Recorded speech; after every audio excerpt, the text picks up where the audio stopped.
Well, hello and welcome all you wonderful people out there in YouTube land to the Texas Special YouTube channel. And for this in-scale locomotive review, we're looking at Ethan Tait's Kato Union Pacific C4400CW. Now,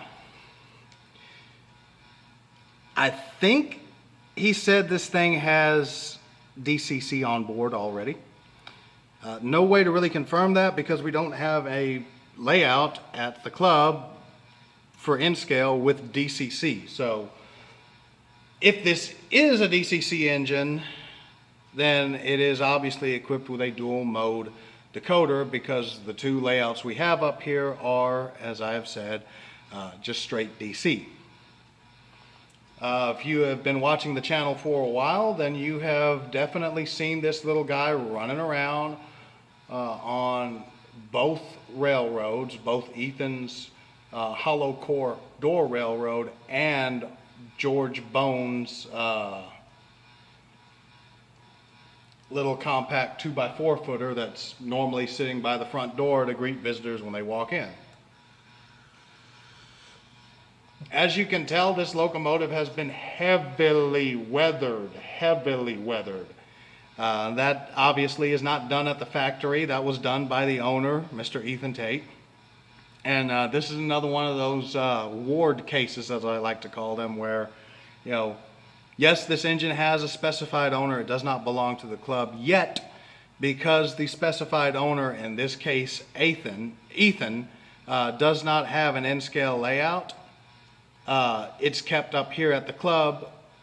That way we have trains on hand to run on our in-scale railroads as needed for special events or just screwing around during the meetings when there's not really a whole lot going on. This locomotive has some very nice detailing. You've got these cast-on grills here where the air brake system is. This is the engineer side of the locomotive. You have the 9997, very nicely done numbering, very clean separation between the what was at one time armor yellow and the black outlining of the numerics plus the red of the numerics themselves.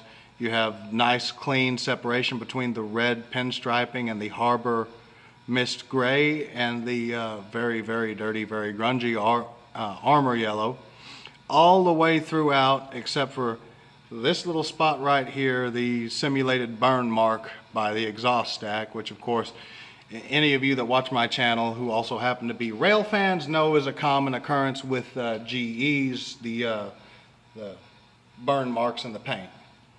The block lettering for the Union Pacific at one time was very nicely done, and it still is nicely done. It's just obscured by the heavy weathering job, which doesn't detract from the model. I mean, it makes it look a lot more realistic.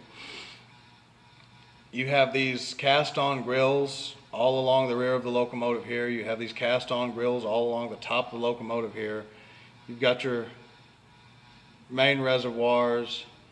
You have the sight glass, a little oversized, but you know, it is what it is. You have the emergency cutoff. You have the fuel filling nozzle. You've got 2 brake cylinders per side frame per truck. You even have the little roller bearing journal covers here. Of course, they're not rotating journal covers. Nice job on the shocks.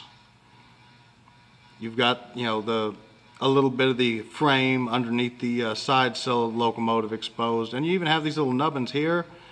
Those are actually the lights that shine down on the prototype, the lights that shine down on the ground, illuminating the trucks for safety purposes. You've got this great little silver trim around the windows on both sides of the cab. And if we flip the locomotive over, you'll see that the weathering is just as hardcore on the conductor side of the locomotive as it is on the engineer's side, with the only exception being that the burn marks are a little more pronounced on this side. No main reservoirs, of course, because on the prototype. There's only two main reservoir tanks. They're both on the side of they're both on the engineer side. Sorry.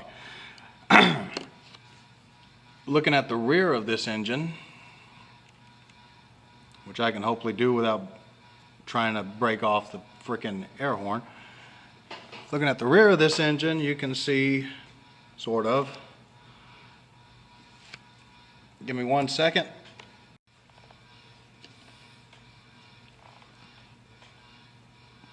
All right, looking at the rear of this engine, you can see the MU hoses on either side of this I'm assuming that's an Accumate coupler, magnetic operating knuckle coupler, I know that much.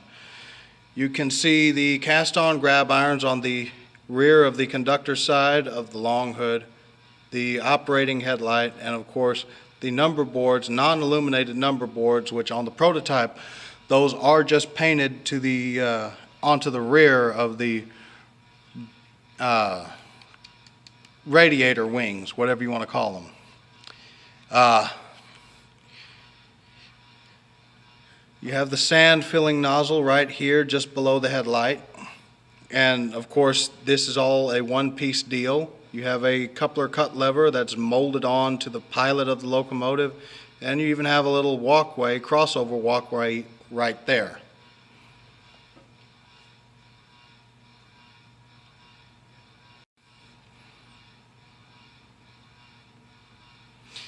And here we are looking at the front end of this locomotive. You can see the nose-mounted headlight, which is, to my knowledge, correct. You have the ditch lights here and here, the red reflective tape along the anti-climber there. No snowplow, no MU hoses. You do have the cast-on coupler cut lever, which there's the handle there, and it wraps around underneath. The magnetic operating knuckle coupler. You have the number boards here and here, which are illuminated, and you have windshield wiper blades that are cast onto the cab windows.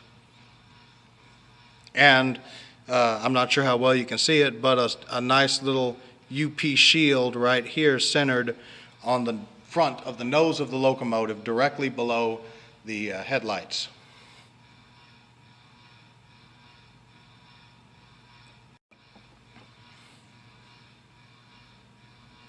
Now, looking at the roof of this engine, you can see Ethan went ham on that weathering. You got a lot of rust on the roof of the locomotive, which is fine. You know, that is prototypical. You have what was at one time a 3 or 5 chime air horn. I believe these came from the factory per Union Pacific specs with a 5 chime air horn. There's only 2.5 of the chimes left. You've got cast on lift rings. You've got lots of rivet detailing along the top of this thing in addition to the weathering. And the cast on grate above the grill, whatever you want to call it, above the dynamic brake blister is very nicely done, and with the weathering that Ethan has done on this thing, it almost looks see-through, but it is cast onto the locomotive. Overall, this little dude here is one heck of an impressive model, and you know, it is definitely a fun engine to run. And we enjoy having it up here at the club, you know, for us to be able to run it when we need to, or just plain old want to. Be looking out for future videos with this guy pulling freight trains, modern era freight trains around both Ethan's layout and George's layout. But like I said, I've featured this guy on here in the past before, so I'm not going to do a separate run video on this guy. Thank y'all for watching. I hope you found it entertaining. Texas Special out.